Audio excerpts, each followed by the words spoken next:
அன்னை தமிழுக்கு முதல் வணக்கம். இன்றைக்கு ஒரு கதைன்றதை விட உண்மை நிகழ்வை பற்றி தெரிந்து கொள்ளலாமா? ஜார்ஜ் ஊக்லோ போப், அதாவது ஜியு போப் என்று அனைவராலும் அழைக்கப்படுபவர். இவர் 24 ஏப்ரல் 1820 பிறந்தார். இவர் ஆங்கிலியன் கிறிஸ்தவ மிஷனரி மற்றும் தமிழ் அறிஞர் ஆவார். இவர் தமிழ்நாட்டில் 40 ஆண்டுகள் கழித்தார் மற்றும் பல தமிழ் நூல்களை ஆங்கிலத்தில் மொழிபெயர்த்துள்ளார். அதில் குறிப்பிடத்தக்கது திருக்குறள் மற்றும் திருவாசகம் ஆகும். 1330 குறள்களையும் முழுமையாக ஆங்கிலத்தில் முதலாக மொழிபெயர்த்தவர் இவரே. தமிழை கற்று உணர்ந்து தமிழ் தொண்டராகவே மாறிவிட்ட போப் இன்றும் பிப்ரவரி 11 ஜியு போப்பின் நினைவு நாளாக கொண்டாடப்படுகிறது. பிறப்பால் ஐரோப்பியராக இருந்தாலும் உள்ளத்தால் தமிழராக வாழ்ந்த ஜியு போப் தமிழுக்கு பெரும் தொண்டாற்றியவர். நான் இறந்த பின் என் கல்லறையில் இங்கே ஒரு தமிழ் மாணவன் உறங்கிக் கொண்டிருக்கிறான் என்ற வாசகம் இடம்பெற வேண்டும் என்று கூறினார். கனடா நாட்டுக்கு அருகிலுள்ள பிரின்ஸ் நெட்வொர்க் தீவில் 1820 ஏப்ரல் 24 டாக்டர் ஜியு போப் பிறந்தார். அவருடைய முழு பெயர் ஜார்ஜ் ஊக்லோ போப் என்பதாகும். தந்தை பெயர் ஜான் போப், தாயார் கேத்ரின். திருக்குறள், நாலடியார், பழமொழி, இனியவை 40 முதலிய நூல்களிலிருந்து ஒழுக்க நெறியை போதிக்கும் சிறந்த பாடல்களை தேர்ந்தெடுத்து தனி செய்யுள் கலம்பகம் என்ற பெயரில் தொகை நூல் ஒன்றை வெளியிட்டார். தமிழை கற்று உணர்ந்து தமிழ் தொண்டராகவே மாறிவிட்ட போப் தஞ்சாவூரிலிருந்து ஊட்டி சென்று வாழ்ந்தார். இந்திய வரலாறு பற்றி 2 நூல்களை வெளியிட்டார். தனது 62வது வயதில் இந்தியாவை விட்டு இங்கிலாந்துக்கு புறப்பட்டு சென்றார். 1885 இங்கிலாந்தில் ஆக்ஸ்போர்ட் பல்கலைக்கழகத்தில் பேராசிரியராக பணியாற்றினார். அங்கு மாணவர்களுக்கு தமிழ், தெலுங்கு ஆகிய மொழிகளை கற்றுக் கொடுத்தார்.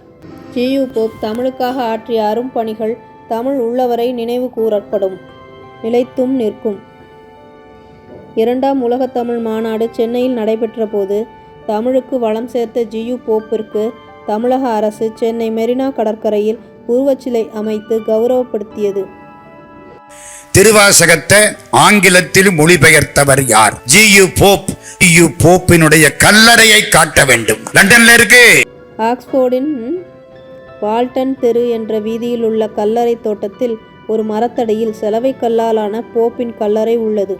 அவர் தன்னுடைய கல்லறையை கட்டுவதற்கு தமிழர்கள் மட்டுமே பணத்தை செலுத்த வேண்டும், தமிழர்களிடமிருந்த பணத்தை மட்டுமே பெற்று என்னுடைய கல்லறை அமைய வேண்டும் என்று வேண்டுகோள் விடுத்தார். 1904 ஜியு போப் இறக்க போறார். உயிரெழுதி வச்சார். என்ன உயிர் தெரியுமா?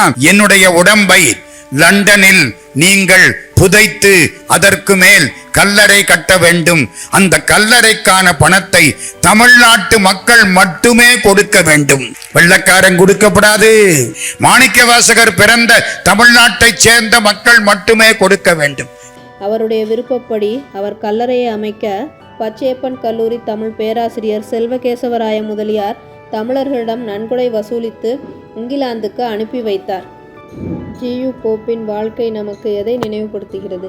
இதைத்தான் நம்முடைய ஐயன் வள்ளுவர் அன்றே தன்னுடைய திருக்குறளில் சொல்லி வைத்தார். இல்வாழ்க்கை என்னும் அதிகாரத்தின் குறளாக இது அமைகிறது. திருக்குறளின் 50வது குறள், வையத்துள் வாழ்வாங்கு வாழ்பவன் வானுரையும் தெய்வத்துள் வைக்கப்படும். வையத்துள் வாழ்வாங்கு வாழ்பவன் வானுரையும் தெய்வத்துள் வைக்கப்படும். தெய்வத்துக்கென எத்தனையோ அருங்குணங்கள் கூறப்பட்டிருந்தாலும் உலகில் வாழ வேண்டிய அறநெறியில் நின்று வாழ்கிறவன் வானில் வாழ்வதாக சொல்லப்படும் தெய்வத்துக்கு இணையாக வைத்து மதிக்கப்படுவான் என்று கூறுகிறார். அதுபோல ஜியு போப் அவர்கள் வாழும் காலத்தில் நம்முடைய நூல்கள் பலவற்றை கற்று மொழிபெயர்த்து அதன் வழியிலும் அறவழியில் சென்று சிறப்பாக வாழ்ந்தார். அது மட்டுமல்லாமல் தன்னுடைய கல்லறையில் இங்கே ஒரு தமிழ் மாணவன் உறங்குகிறான் என்று எழுதச் சொன்னார். அந்த கல்லறையும் தமிழர்களின் பணத்தை கொண்டுதான் அமைக்க வேண்டும், அவர்களிடம் மட்டுமே நன்கொடை பெற வேண்டும் என்று சொல்லி தமிழ்நாட்டிலிருந்து இங்கிலாந்திற்கு தமிழர்களின் நிதியின் மூலமாக ஒருவருக்கு கல்லறை கட்டப்பட்டதென்றால் அது இவருக்கே. இது தமிழுக்கும் ஜியு போப் அவர்களுக்கும் கிடைக்கப்பட்ட பெருமையாகும். திருக்குறளையும் மொழிபெயர்த்துள்ளார், திருவாசகத்தையும் மொழிபெயர்த்துள்ளார். எண்ணற்ற தமிழ் நூல்களை மொழிபெயர்த்ததோடு மட்டுமல்லாமல் அதன் வழியில் வாழ்ந்திருக்கின்றார். அதனால்தான் வானுரையும் தெய்வத்துள் வைக்கப்படும் என்ற ஐயன் கூறிய வகையிலே இன்றளவும் இவரது பெருமை, தமிழின் பெருமை நிலைத்து நின்று கொண்டிருக்கிறது. அவரை அவருடைய நினைவு நாளிலே நாமும் நினைவு கூறுவோம். நன்றி. மீண்டும் வேறு ஒரு குறளுடனும் கதையுடனும் உங்களை சந்திக்கின்றேன்.